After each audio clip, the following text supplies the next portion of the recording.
Hi, everyone. It's Erin Beck with Spechler and Beck Real Estate Group, and happy holidays. We just wanted to wrap up 2025 with a little market update for you.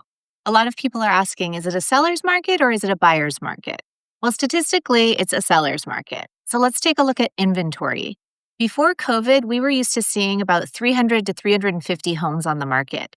After COVID, the lowest point was actually 96 homes on the market. And that number increased every single year at a peak of this June 2025, where we had 287 homes on the market. So that's not quite the pre-COVID numbers, but it was the most on the market that we've had since. But every month since June, that number has actually creeped down again a little bit. So fewer homes on the market. But it still feels more like a buyer's market. There's not that frenzy that we experienced before. And buyers are able to take their time, and we've actually seen quite a few price adjustments as well.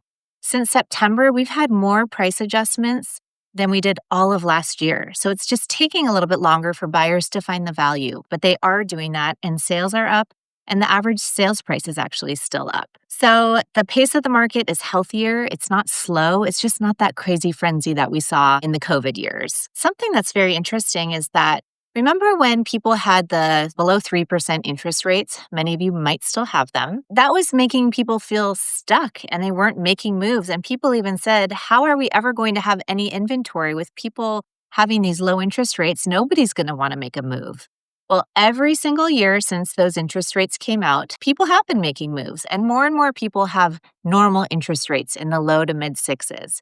And Q4 of 2025 was the very first time that that number became equal. So there's just as many homeowners out there today with the sub 3 interest rates as there are over 6%. So that's great news for market mobility. It's actually meaning that more and more homeowners are able to make moves and they're not clinging to that 3% interest rate, and that's going to free up more inventory in 2026. Something new that also came out is that the average age for a first-time homebuyer is 40 years old.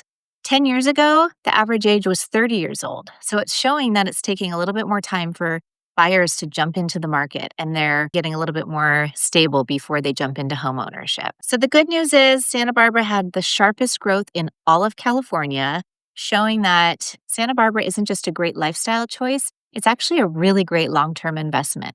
So with that, we're excited for what 2026 brings, and we wish you all a happy holidays.